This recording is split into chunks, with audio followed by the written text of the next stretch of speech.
Boa noite, caros irmãos e caras irmãs. Estamos iniciando mais um estudo pelo Grupo Espírita Fraternidade e para entrarmos em sintonia com o tema da noite, vamos ler um capítulo do livro Episódios Diários de Joana de Ângeles, psicografia do Divaldo Franco, e é o capítulo com o título de Filosofia de Compreensão. No transcurso de um dia, não faltam motivos para revides, agressões, quedas morais. Uma pessoa desatenta choca-se contigo e não se desculpa. Outra, irreverente, diz-te um doesto e segue, sorrindo. Mas alguém em desequilíbrio não oculta a animosidade que lhe inspiras. Outrem mais, de quem sabes que te censura e mentindo contra ti acusa-te levianamente. Tens vontade de reagir. Também sou humano, costumas pensar. Somente que reações semelhantes àquelas não resolvem o problema. Deves nivelar-te às pessoas pelas suas conquistas e títulos de enobrecimento, numa linha superior, e não pela sua mesquinhez. Ninguém passa na terra sem provar a taça da incompreensão. Cada qual julga os outros pelos próprios critérios, mediante a sua forma de ser, como é natural. O que se não possui é desconhecido, portanto, difícil de identificado noutrem.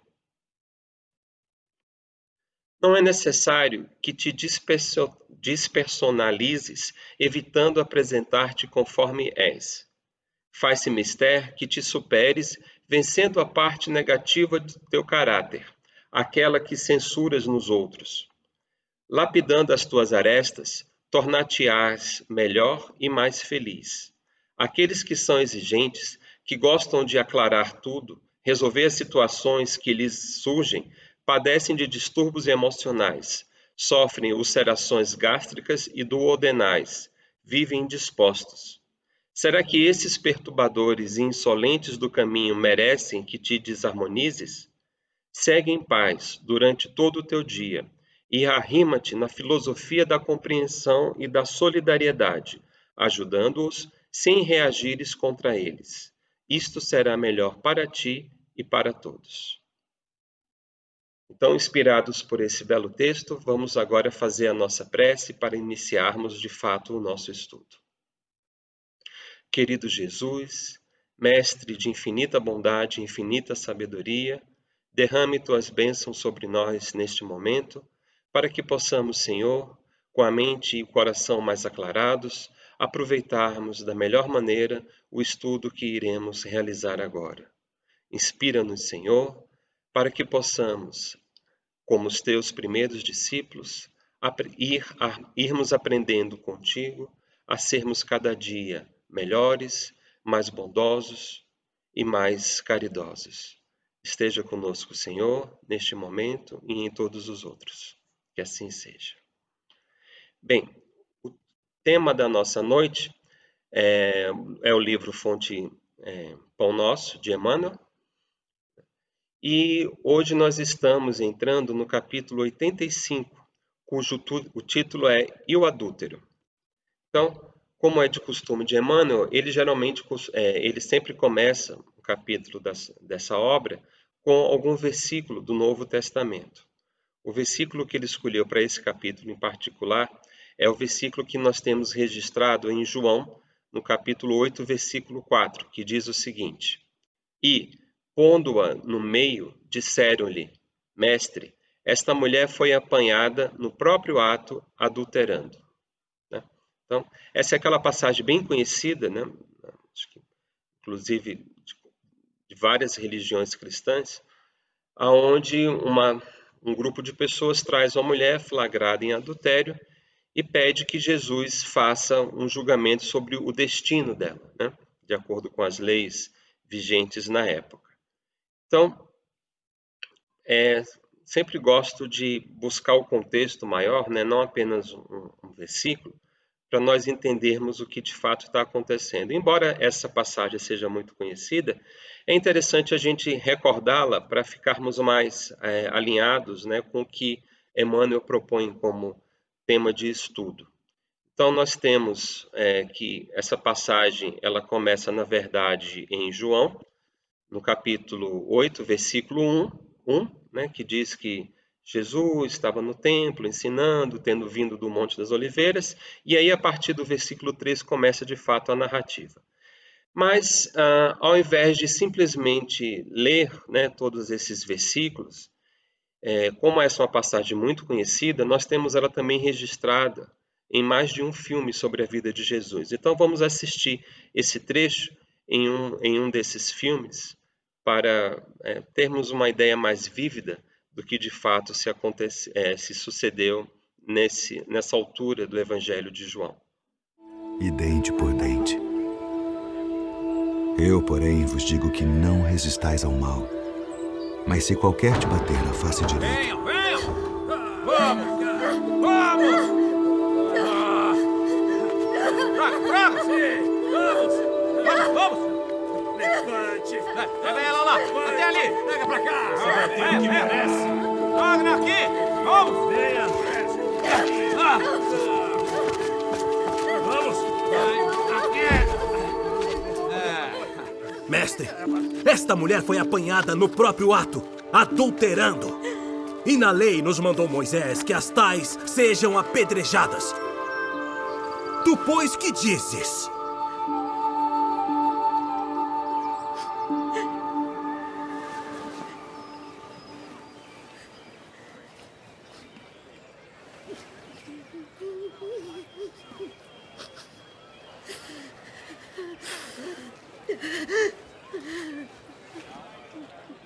Tu, pois, que dizes?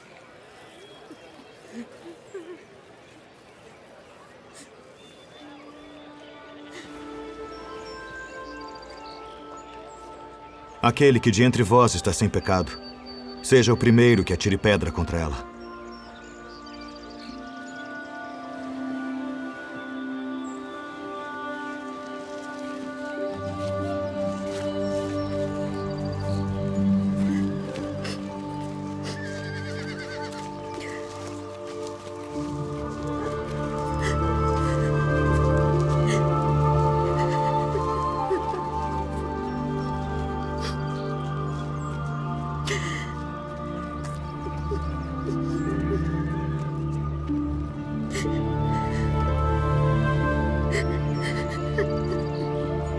Mulher,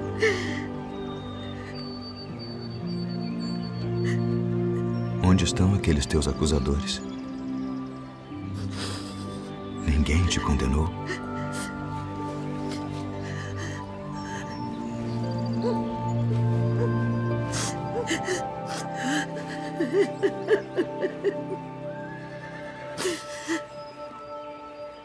Ninguém, Senhor.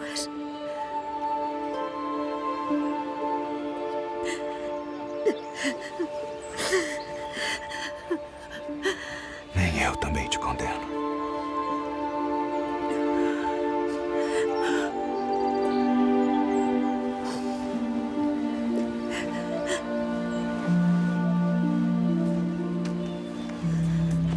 Vai-te. E não peques mais. Bem, então como nós pudemos assistir, né, uma belíssima passagem, muito emocionante, muito forte, né, pela bondade infinita de Jesus ao acolher aquela mulher numa situação tão difícil, né? E a gente percebe, comparando com o texto, algumas coisas interessantes, para não dizer, na verdade, até mesmo algumas coisas curiosas, né, disso que está acontecendo. Bom, de onde vem, né, a questão do respaldo jurídico, religioso, dessa questão que está sendo colocada diante do mestre, né? Uma mulher pega em adultério, por que a sociedade da época agia de forma tão rigorosa assim? Então, no caso, eles estão se baseando no Antigo Testamento, né, ou como os judeus diriam, no Torá, para trazer essa questão à tona. Então, nós temos em 2 livros o registro de como a sociedade entendia esse tipo de situação. Então, a gente, por exemplo, em Levítico, no capítulo 20, versículo 10, a seguinte anotação: se um homem adulterar com a mulher do seu próximo, será morto o adúltero e a adúltera. O mesmo tema é tratado em Deuteronômio, no capítulo 22, versículo 22. Se um homem for encontrado deitado com uma mulher que tem marido, ambos devem ser mortos, o homem que se deitou com a mulher e a mulher. Assim vocês eliminarão o mal de Israel. Então, essas são as passagens, né, bastante fortes, que estão nas entrelinhas desse momento que é narrado por João. Então, quem fosse pego em adultério deveria, de fato, ser levado, né, para julgamento. Agora, uma questão aqui que a gente precisa entender também é o momento histórico que estava sendo vivido na época onde os fatos que ocorreram com Jesus transcorreram. Então, naquela época, a Judéia era um território ocupado pelo Império Romano. Então, era uma província romana naquela época. E os romanos tinham uma série de códigos que eles aplicavam aos territórios ocupados que regulavam a vida social e as relações legais e jurídicas com o Império Romano. Então, nessa época de Jesus, qualquer tipo de julgamento, especialmente aqueles que envolviam a aplicação da pena capital, só podia ser realizado pelos governantes romanos. Então, o Sinédrio, né, que era a autoridade religiosa máxima da Judéia, ela não tinha o poder de realizar esse tipo de julgamento. E mesmo nenhum judeu tinha ele mesmo a autoridade de aplicar, de executar a pena de morte contra alguém. Né? Então,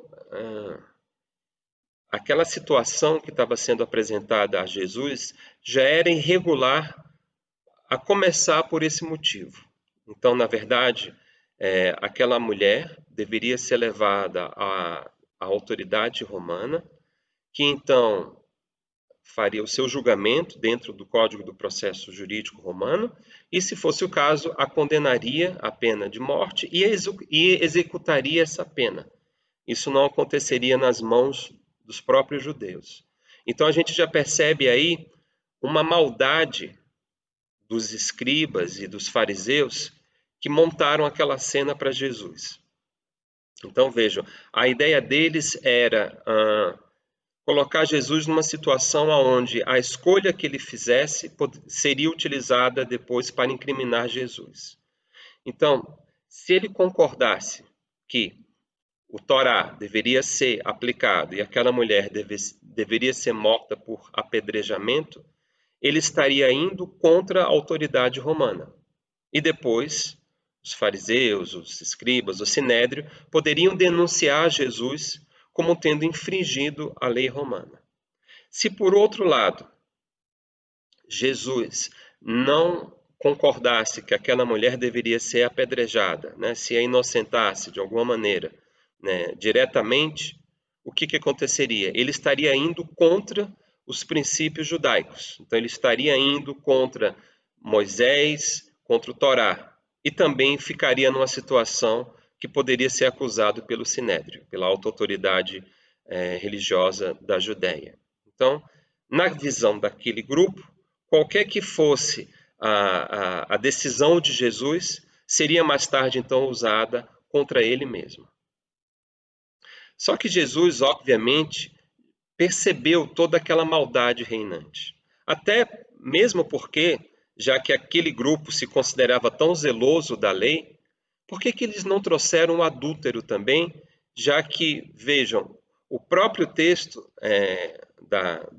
do Evangelho de João deixa muito claro, né? Porque se a gente for para o versículo 4, eles dizem a Jesus que a mulher foi surpreendida em flagrante adultério. Né? Ou seja, isso quer dizer que eles surpreenderam a mulher com uma outra pessoa, com um outro homem, provavelmente na casa dela, para então ficar caracterizado o adultério. Por que o adúltero também não foi trazido, já que tanto Levítico quanto Deuteronômio deixam claro que ambos serão executados, serão condenados à morte, né? Porque somente a mulher. Então aí já estava errado. E diz muito de como era a situação da mulher na época de Jesus, né? Isso aí é algo que também a gente precisa levar em consideração para entender a reação de Jesus diante disso. Então, nessa época, a mulher judia, mesmo que ela pertencesse a uma família rica e tivesse, né, uma boa condição familiar diante da sociedade, mas ela, como mulher, estava sempre colocada em um patamar, em uma posição inferior em termos da estrutura social vigente. Só para citar um exemplo, as mulheres e os homens que não fossem circuncidados não podiam fazer parte, não podiam tomar, não podiam participar das atividades do templo, que era um dos pontos máximos, né, da vida religiosa da comunidade judaica. Então, você não vai ver em um templo uma mulher debatendo um dos textos sagrados com outras mulheres ou com outras pessoas. Então, elas não podiam participar da vida do templo. Na visão deles, daquela sociedade, daquela época, uma mulher honrada, né, uma mulher digna, ela deveria sempre estar em casa, cuidando do marido e da criação dos filhos, pois que esse era o papel dela. E ela era, inclusive, considerada até mesmo incapaz de se ocupar com tarefas que fossem mais complexas, mais importantes, mais sérias do que aquelas que envolvem cuidar do lar. De modo que nós podemos dizer que as mulheres pertenciam ao seu marido e aos seus filhos. Então, elas, antes de se casarem, pertenciam ao pai e, quando se casavam, né, elas eram transferidas, né, a propriedade delas era transferida para o marido e, mais no futuro, para os seus filhos. E naquela época existia um dispositivo religioso, jurídico, que permitia ao homem repudiar a sua mulher. Então, por praticamente qualquer coisa, se o homem não quisesse mais manter aquele casamento, ele podia publicamente repudiar. Então, era dada uma espécie de uma carta, onde ficava formalizado que o marido estava repudiando a mulher. Ele era obrigado a devolver parte do dote que a família da mulher pagou a ele, né, para confirmar a celebração do casamento. Então, parte desse valor é devolvido à família como uma espécie de indenização, né?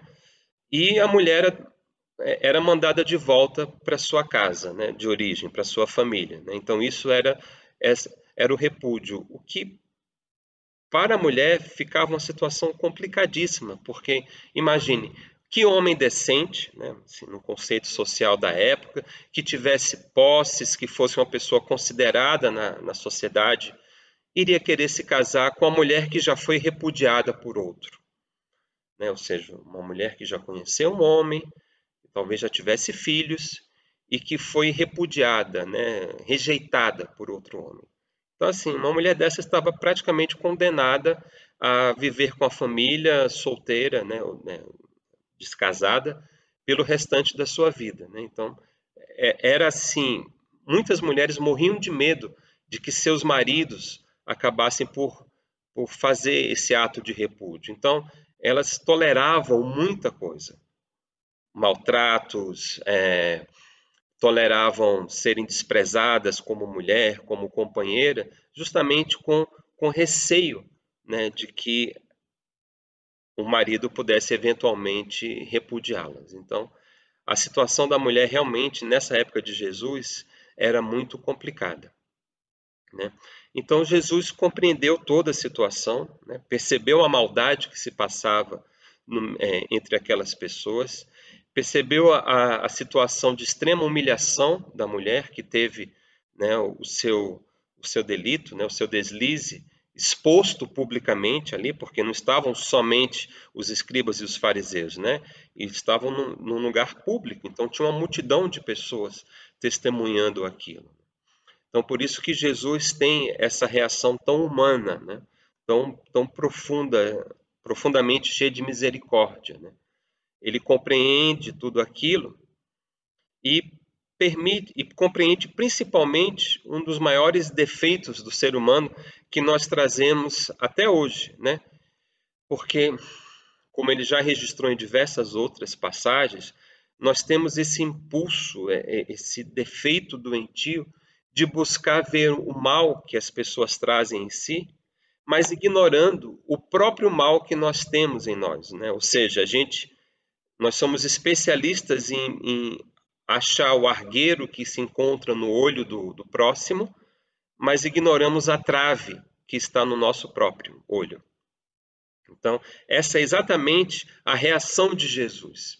Ele abaixa, começa a escrever alguma coisa na areia, e ali a gente vê que também tem um certo truque psicológico, né? Porque imagine que vem aquela multidão enfurecida, se considerando no direito de querer executar aquela mulher, provavelmente com uma grande antipatia a Jesus, apesar de que, né, inicialmente eles têm um tratamento respeitoso, chamando de mestre, mas ali era pura hipocrisia, né? Na verdade, estava mais para uma ironia do que para uma deferência respeitosa a Jesus. Então, chega aquele grupo de pessoas raivoso, querendo executar publicamente uma mulher, ou quem sabe dali já levar Jesus para ser entregue à autoridade romana. Então, assim, eles vieram naquele calor emocional muito grande.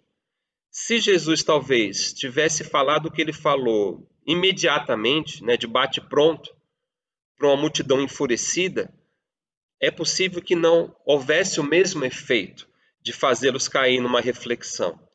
Então, Jesus simplesmente silencia e por alguns minutos fica escrevendo algo na areia sem estar encarando diretamente a multidão. Então isso meio que desmonta, né, aquele espírito belicoso que estava no momento, né? Esse tempo de silêncio, né, esses 2, 3, 4 minutos que Jesus passa desconectado com aquela multidão, deixa eles desconcertados, né? Porque eles esperavam uma outra reação de Jesus. Então isso desarma, né, inicialmente o grupo e torna eles mais propícios, mais receptivos para o que Jesus teria a dizer, que é: aquele que entre vocês que estiver sem pecados, que nunca tiver cometido um erro no seu proceder, esse então que se sinta livre para atirar a primeira pedra. E é interessante, né, que a narrativa bíblica diz que os primeiros a desistirem da ideia são justamente os mais velhos, né? Porque vivendo num mundo como o nosso e sendo imperfeitos como nós somos, é impossível chegarmos no estágio mais avançado da vida sem termos cometido muitos erros, muitas faltas, né? Então estes, os mais velhos, são os primeiros a desistirem e irem embora. E os jovens, talvez, poderiam estar mais impulsionados a cometer o apedrejamento, percebendo que o grupo se desfaz, também ficam sem jeito e vão embora, né? Então Jesus, nesse momento, ele toca no ponto da ferida. Vocês querem acusar e executar essa mulher por um erro, mas quem de vocês também não errou, né? E imagine a autoridade moral que Jesus deve ter empregado no momento que ele falou isso, né? Algo que nenhuma película, nenhum filme vai conseguir registrar, porque nenhum dos atores, por melhor que consiga representar, não tem dentro de si a grandeza moral que Jesus tinha. Mas, enfim, vale o esforço artístico, acho que a cena ficou bem representada nesse filme. E mostra o efeito que teve, né? A multidão vai se dispersando aos poucos, a ponto de ficar somente Jesus e a mulher. E ele pergunta: aonde estão os teus acusadores? Então, eles já tinham ido embora. E Jesus então fala: também eu não irei te acusar. Vá e não tornes a pecar, para que algo pior não te aconteça. Porque nós já vimos como que é a situação da mulher naquela época. Se ela tivesse qualquer outro deslize, com certeza algo muito pior poderia acontecer. Então, essa atitude de Jesus é muito forte, né? Ele recomenda que a mulher siga o caminho dela, mas que não torne a pecar. E isso nos faz lembrar que da necessidade de nós termos compaixão e benevolência pelo próximo, pelo outro, né? Porque se neste momento é o outro que está errando, talvez, quem sabe, mais para frente, nós não tenhamos também a necessidade de contar com a compaixão, com o perdão, com a indulgência dos outros. Bem, a narrativa do Evangelho que nós conhecemos, ela para aí. Não sabemos, pelo texto de João, o que sucede depois com aquela mulher. Mas a Amélia Rodrigues, no seu livro Pelos Caminhos de Jesus, relata que naquela mesma noite a mulher busca novamente encontrar-se com Jesus, conversa com seus discípulos e consegue ter uma entrevista com ele, né? E nessa entrevista ela abre o seu coração para Jesus, fala da fraqueza que acabou por dominá-la, porque ela casou moça, né?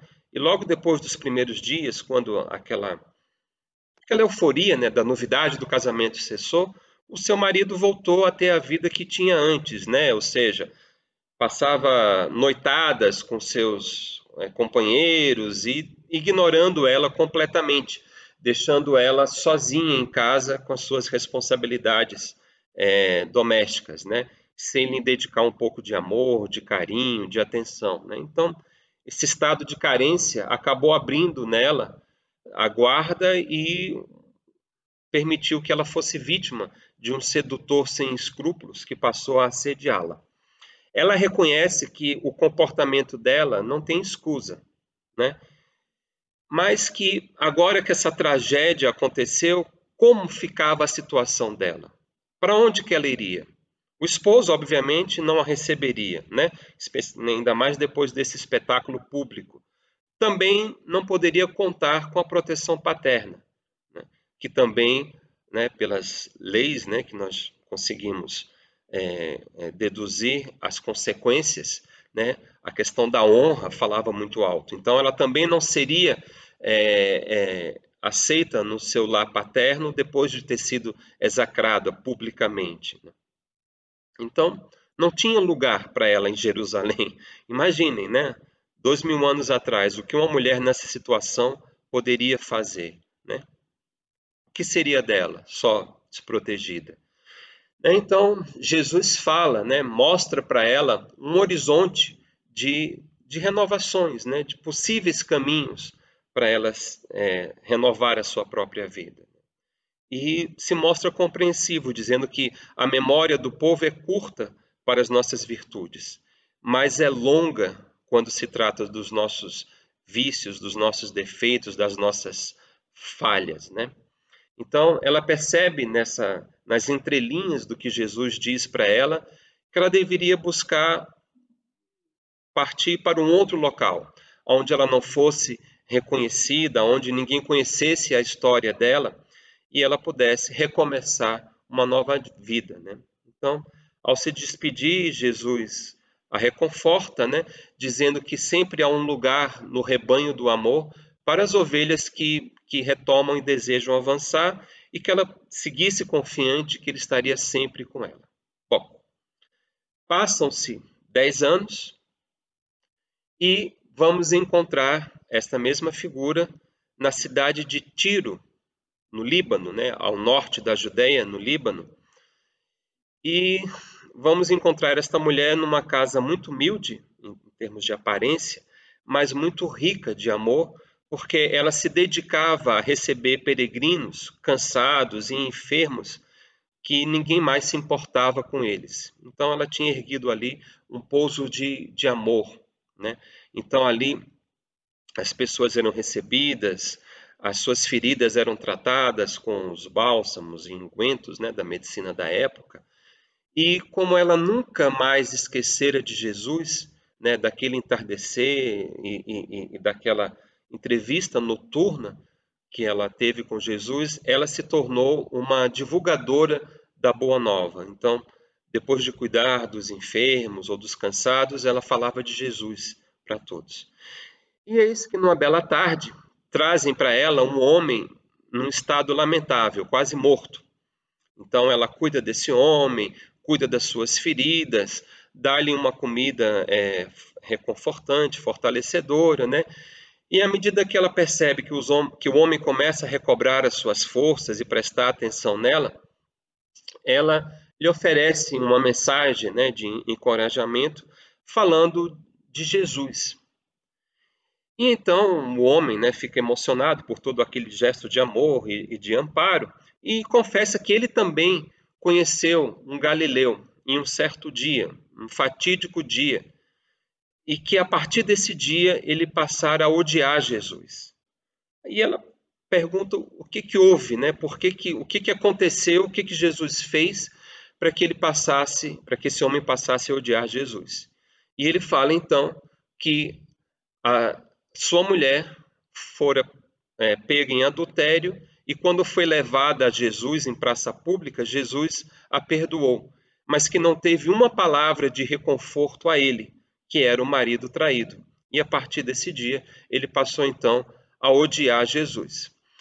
Mas disse que depois, com o passar do tempo, ele ficou meditando sobre a situação e percebeu quanto tinha se equivocado. Passou então a buscar a sua companheira, procurando-a em diversos lugares, em diversas cidades, sem encontrá-la, até que a doença tomara posse do seu corpo e o deixara naquela situação. Então a mulher reconheceu ali o seu ex-companheiro e ficou profundamente emocionada, mas não se revelou, né? Não quis revelar a sua identidade. Então, Amélia Rodrigues finaliza o capítulo com a seguinte frase que a ex-companheira dirige agora ao enfermo, né, de agora, que é a seguinte: Deus é amor e Jesus, por isso mesmo, nunca está longe daqueles que o querem e buscam. Agora durma em paz, enquanto eu velo, porque nós ambos já o encontramos. Né? Então, olha só que coisa bela, né? Ela teve a oportunidade de praticar o seu ato derradeiro de redenção, de resgate.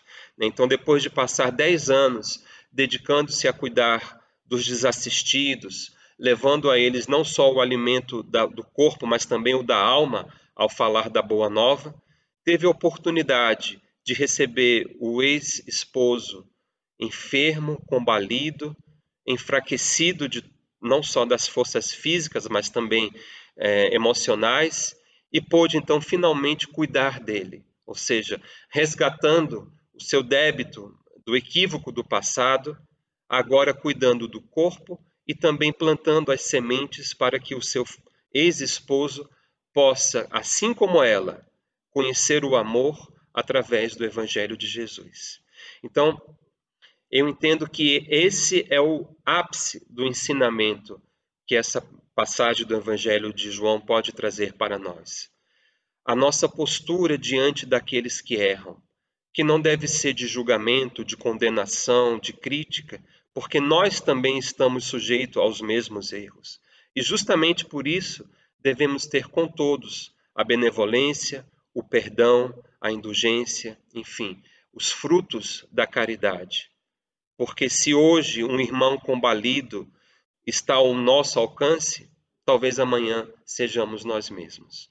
Então que espalhemos esse amor, esse perdão, essa benevolência de Jesus por todos aqueles que tivemos a oportunidade de ter contato, mostrando que, como aprendizes do Evangelho de Jesus, como candidatos a seus discípulos, estamos, juntamente com o Mestre, aprendendo a amar todos incondicionalmente, para que possamos nós mesmos nos amarmos e nos conectarmos cada vez mais com Deus, nosso Pai de infinito amor. Então, essas foram as reflexões da noite e rogamos agora ao nosso Mestre Jesus que fortaleça em nós o propósito de nos tornarmos pessoas melhores, de aprendermos contigo, Mestre, a sermos brandos e suaves, que possamos, recordando os belíssimos registros da tua passagem entre nós, aprendermos a sermos misericordiosos, caridosos. Esteja conosco, Senhor. Aqueça o nosso coração, para que possamos encontrar em Ti o acalento, o refúgio e o farol a guiar nossos passos na jornada da nossa existência. Que o Teu amor balsamize os nossos dias e que a Tua luz, a Tua sabedoria guie os nossos passos hoje e para todo sempre. Que assim seja. Graças a Deus.